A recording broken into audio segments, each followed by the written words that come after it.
Like an above-ground swimming pool, Beast of Reincarnation is one of those things that feels like it should be great in theory, but leaves something to be desired once you actually spend time in it. On a surface level, everything from the aesthetics and otherworldly apocalyptic setting to the battles against giant diseased creatures has the makings of something really special. In practice, though, this awesome collection of ideas only rarely approaches realizing that potential, as nearly every aspect proves to be quite shallow. Combat against both minion enemies and bosses alike is extremely one-note, the story succeeds much more at collecting tropes than evoking any kind of emotion, and there's an over-reliance on indistinguishable areas and enemies throughout the adventure. There's still a decent action RPG in here somewhere, because when it occasionally does shine with a neat wrinkle in the story or a particularly cool fight sequence, it's very easy to see how this could have been every bit as awesome as it is at first glance. But highlights like those are certainly the exception to an action game that's largely just okay.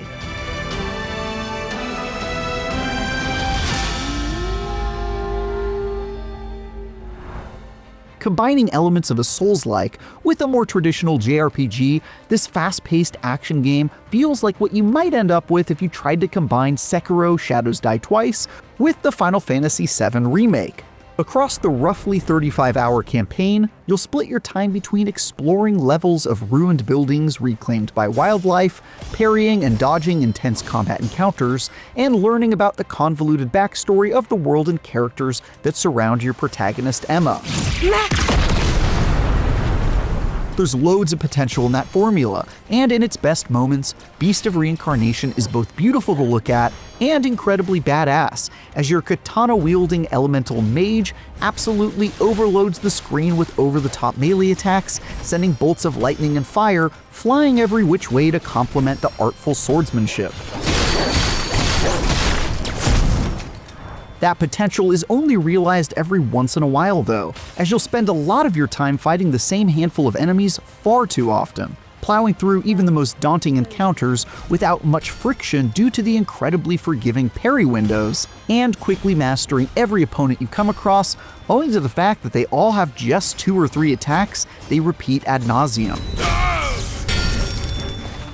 Conceptually, ninja dueling your way through this beautiful destroyed world and its massive monsters should be sick as hell, but it only takes a couple hours for it to all feel quite skin deep.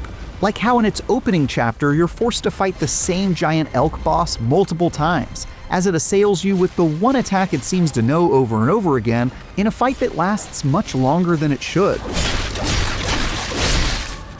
There are still plenty of memorable moments that sprout up every now and then, like one level where you're scaling the inside of a creepy rotating cube machine and fighting against the forgotten experiments left in the creepy structure. But most of your time will be spent in forgettable regions filled with the same robotic baddies, concluding in a boss fight against a creature you've already seen, and is in many cases just a larger version of an existing bestial enemy. One aspect of combat that fares much better is the addition of Ku, your dire wolf companion who battles alongside you with an arsenal of increasingly destructive magical abilities. Ku mostly does his own thing, but his behaviors and abilities can be customized and upgraded as you go, and it's important to build him up accordingly since he becomes a vital part of getting through some of the larger combat sequences much faster. He can also be controlled directly as you pause time to select a special ability for him to use, Final Fantasy VII Remake style. You can even command him to assassinate enemies on your behalf, which really helps speed up some of those repetitive combat encounters and can burn through large chunks of a boss's health bar as well. Plus, Ku is inexplicably one of the strongest characters, despite being a 4-legged pooch with no dialogue. His high energy and unusually expressive face serves as a counterweight to the robotic mannerisms of the majority of the bipedal cast. Despite Ku's best efforts though, the paper-thin depth of Beast of Reincarnation only grows the longer you play. Exploring the mostly linear regions is beautiful and features some truly awesome music, but after just 2 levels, I already felt overly familiar with the extremely monotonous checklist of loot to collect and campsites to unlock before fighting the boss, almost always twice for some reason. then moving on to do it all again.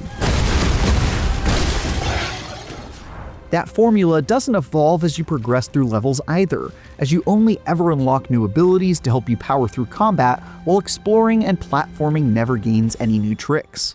Meanwhile, most of the combat pits you against sword-wielding automatons who have maybe one or two different attacks between them, which means you'll be parrying and countering the same set of telegraphed attacks a dozen times in a single encounter. Even things like the music, which again is quite good, becomes stale as you quickly discover they've got one whole song playing on a loop for more than 10 hours worth of levels. Emma, on the other hand, gains access to a bunch of passive abilities that buff her generally, and a bunch of special arts that unlock new moves and attack combos in combat. Most of the stuff does very little to make fighting feel better, as you're still going up against enemies that just spam the same attacks for you to parry before countering with an attack of your own. They do help those fights go by much quicker, however, and eventually you'll be able to take out a handful of enemies all at once with some seriously cool-looking attacks.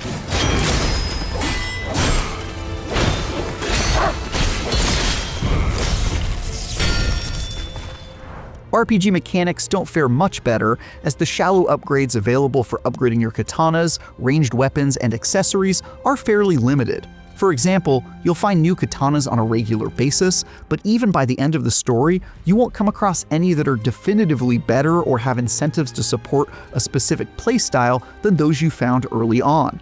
So you have little motivation to upgrade them except to diversify the special effects and status ailments various weapons offer.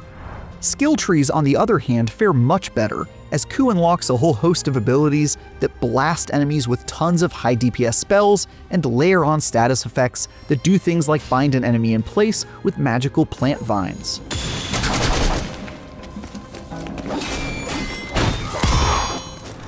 Boss fights are especially disappointing because they feel like they should be the major draw here, but instead only serve to magnify combat shortcomings, quite literally, as you fight a massive beast whose imposing presence is wasted on them being incredibly thoughtless adversaries who often repeat the same slow-moving attack 20 times in a row.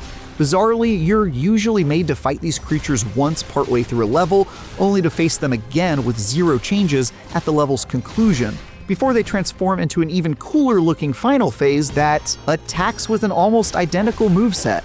Worse yet, in the second half of the adventure, it seems to straight up run out of ideas as it starts sending repeat bosses at you. The fact that all of these fights are followed by the same cutscene of your character passing out, then waking up in a bed, certainly don't help, making story progress fall into a predictable cadence. Like any RPG worth its salt, a lot of the focus here is on the story, complete with cutscenes so lengthy, you'll want to remember to flick that joystick every so often to keep your screen lit up. It has branched. This is what becomes of a blighted body. As an emotionless warrior who also has amnesia, because of course you do, you'll go around hunting down the aforementioned giant blighted beasts alongside Ku, so you can stop the end of the world. As is the case with lots of things in Beast of Reincarnation, that idea is much stronger than the execution, as Emma and the apocalyptic setting that gives rise to such conflict is poised to deliver a tale filled with interesting mysteries to unravel. Instead, Emma and her companions come with lifeless performances as they tell a story with every single genre trope in the book, including a quiet hero who has been chosen by prophecy, a heavy-handed nature versus human/technology theme, a Force ghost little girl who isn't actually there, and an amnesiac character who at one point is stricken with a second dose of amnesia, so she remembers even less than before. Were those his memories? Yes, really. None of that would be a deal breaker for me were it not for the fact that the execution of this trope-filled story isn't delivered with the kind of punch that can make up for it. It's on the weaker side, with consistently weak dialogue and reveals I saw coming from about 10 miles away. If you've played a JRPG in the last 20 years, there's nothing about this story that hasn't been done better in numerous other games. And if you're expecting the quality to be near the level of something like Xenoblade Chronicles, you're almost certainly going to be disappointed. It's especially weird just how flat most of the characters are. They rarely show emotion, sometimes with in-universe reasons, not that that justification makes it more interesting to watch. The robotic animations, lifeless eyes, and long silences in between dialogue makes nearly all the scenes between Emma and her found family pretty hard to sit through most of the time. And they do that thing where they show a washed-out flashback to something that literally happened less than 5 minutes ago, which drives me up the wall way more than it should. Yes. I understand. Also, this isn't really a specific pain point, but I feel obligated to mention just how much of the dialogue is taken up by characters talking about food and the eating of it. It'd make sense if it was woven in thematically, but it's not. And I'm not sure if the writers were just super hungry when they wrote this or what, but it's pretty bizarre. Well, your cooking is better than what I had in Oguchi. Beast of Reincarnation has an interesting apocalyptic setting, an extremely memorable wolf companion, and an action-packed beast-battling premise that is instantly very cool. But its execution falls short of its promising ideas more often than not. The story is a bland, cliche-filled tale, better told by other games in the genre. Combat quickly grows stale due to a lack of enemy variety and the predictable attack patterns that undermine what makes action RPG combat thrive. And boss fights end up being quite disappointing despite looking badass as all get out. There's still plenty to like about Beast of Reincarnation though, especially the direwolf himself, who is actually exactly as awesome as he looks. Plus some memorable levels to explore and creatures to fight every now and again. But those blooming flowers can be hard to spot among the weeds.